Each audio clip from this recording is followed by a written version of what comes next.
بسم اللہ الرحمن الرحیم۔ سب یاد رکھا جائے گا، سب کچھ یاد رکھا جائے گا۔ تمہارے لاٹھیوں اور گولیوں سے جو قتل ہوئے میری یاد، سب ان کی یاد میں دلوں کو برباد رکھا جائے گا، سب یاد رکھا جائے گا۔ تم سیاہیوں سے جھوٹ لکھو گے، ہمیں معلوم ہے ہو ہمارے خون سے ہی سچ ضرور لکھا جائے گا۔ موبائل، ٹیلی فون، انٹرنیٹ بھری دوپہر میں بند کر کے، سرد اندھیری رات میں پورے شہر کو نظر بند کر کے، ہتھوڑیاں لے کر دفتن میرے گھر میں گھس آنا، میرا سر بدن میری مختصر سی زندگی کو توڑ جانا، میرے لختے جگر کو بیچ چوراہے پر مار کر یوں بے انداز کھڑے ہو کر جھنڈ میں تمہارا مسکرانا، سب یاد رکھا جائے گا، سب کچھ یاد رکھا جائے گا۔ دن میں میٹھی میٹھی باتیں کرنا، سامنے سے سب ٹھیک ہے ہر زباں میں تتلانا، رات ہوتی ہی حق مانگ رہے لوگوں پر لاٹیاں چلانا، گولیاں چلانا، ہم ہی پر حملہ اور ہم ہی کو حملہ اور بتانا، سب یاد رکھا جائے گا، سب کچھ یاد رکھا جائے گا۔ یہ بھی یاد رکھا جائے گا کہ کس کس طرح سے تم نے وطن کو توڑنے کی سازشیں کی، اور یہ بھی یاد رکھا جائے گا کہ کس کس طرح سے ہم نے اس وطن کو جوڑنے کی خواہشیں کی۔ جب کبھی ذکر آئے گا جہاں میں طور زندگی کا، ہمارا نام یاد رکھا جائے گا کہ کچھ لوگ تھے جن کے ارادے ٹوٹے نہیں تھے لوہے کے ہتھوڑیوں سے، کہ کچھ لوگ تھے جن کے ضمیر بھکے نہیں تھے اظہارداریوں کی کوڑیوں سے۔ بھلے بھول جائے پلک آنکھوں کو موننا، بھلے بھول جائے زمین اپنی دوری پہ گھومنا، ہمارے کٹے پروں کی پرواز کو، ہمارے پھٹے گلوں کی آواز کو یاد رکھا جائے گا، سب کچھ یاد رکھا جائے گا۔ تم ہمیں قتل کر دو، ہم بن کے بھوت لکھیں گے تمہارے قتل کے سارے ثبوت لکھیں گے، تم عدالتوں سے بیٹھ کر چٹکلے لکھو، ہم دیواروں پر انصاف لکھیں گے، بہرے بھی سن لے اتنا زور سے بولیں گے، اندھے بھی پڑھ لے اتنا صاف لکھیں گے، تم زمین پر سن لکھو، آسماں پر انقلاب لکھا جائے گا، سب یاد رکھا جائے گا، سب کچھ یاد رکھا جائے گا۔ اور جب یاد رکھا جائے گا تو پہلا سوال پوچھا جائے گا کہ شہداء چوک پر معصوم نہتے پاکستانیوں پر گولی کیوں چلائی؟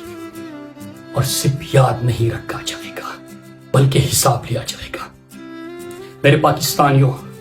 اس ملک کا ایک دستور ہے، اور اس دستور، اس آئین 73 کے آئین کے مطابق حاکمیت اعلیٰ کا اختیار اللہ تعالیٰ کو حاصل ہے اور طاقت کا سرچشمہ عوام۔ لیکن جب خود کو زمین پر خدا سمجھنے والے، خود کو طاقتور سمجھنے والے، عوام کے فیصلے کے برعکس بلکہ عوام کے فیصلے کو جوتے کی نوک پر رکھتے ہیں، تو پھر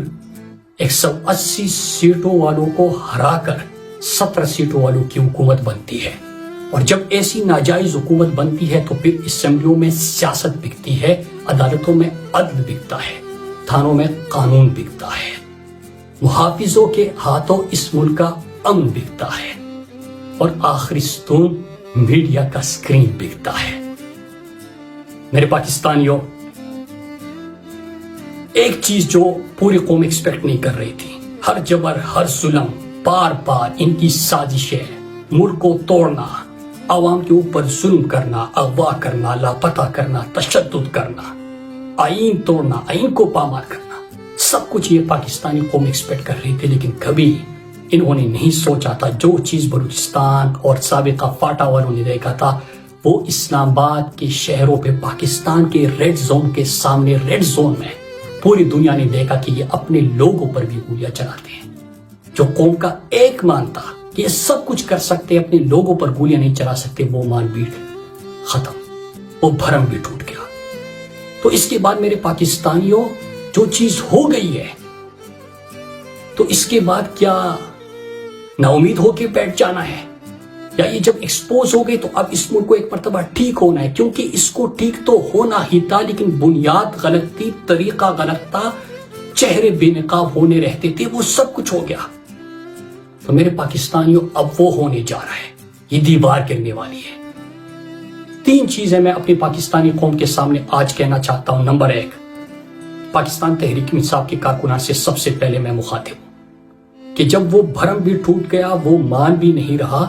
تو اس کے بعد ہم نے کیا یہ جو قربانیاں دی تھی، جو جبر سہا تھا، جو ظلم سہا تھا، جو پاکستانی قوم پچھلے رجیم چین آپریشن سے لے کے آج تک پاکستان کا مقبول ترین لیڈر عمران خان، ان کی اہلیہ بشرا بی بی، ان کے اہل خانہ، ان کے کارکنان، ان کی قیادت، خواتین، بچے، بزرگ جو امید کے ساتھ نکلتے ہیں، اور یہ اس امید کو توڑنے کے لیے، ختم کرنے کے لیے چار دیواری کو پامال کرتے ہیں، ہر جبر، ہر ظلم کرتے ہیں، سامنے سے گولیاں مارتے ہیں، تو کیا اس کے بعد ہم نے صرف اقتدار میں آنا ہے؟ کیا ہم نے حکومت بنانی ہے؟ کیا ہم نے صرف تمغے اور سندیں اور عہدے اور کرسیاں حاصل کرنی ہے؟ تو میں اپنی تحریک انصاف کے کارکنان، خاص کر نوجوانوں سے مخاطب ہوں کہ ہم نے صرف حکومت میں نہیں آنا، یہ کرسیوں کے لیے، یہ تمغوں کے لیے، یہ عہدوں کے لیے یہ چیزیں نہیں ہو رہی، یہ پاکستان کو بدلنا ہے ہم نے۔ اور آپ کا لیڈر جو قربانی دے رہا ہے، وہ ایک ایسے پاکستان کا خواب ہے جہاں پہ آئین پامال نہ ہو، جہاں پہ پارلیمنٹ کے ارغمال نہ ہو، جہاں پہ کسی جنرل کا بھی قانون توڑنا مجال نہ ہو۔ ایک ایسا پاکستان بنانا ہے جہاں پہ جس کا جو کام ہے، جو آئین پاکستان میں درج ہے، وہ کرے گا۔ پارلیمنٹ کا ارغمال نہیں ہوگا، قانون سازی ہوگی، عدلیہ آزاد ہوگی، میڈیا آزاد ہوگا، سب کو حقیقی آزادی حاصل ہوگی، اور چوکیدار کا کام چوکیداری کرنا ہوگا۔ ایسے پاکستان کی جدوجہد کرنی ہے، مشکل ضرور ہے، لیکن جس حد تک پہنچ گئے ہیں اس کے بعد اس کو ٹھیک ہونا ہی ہے۔ نمبر 2، میں پاکستانی قوم سے،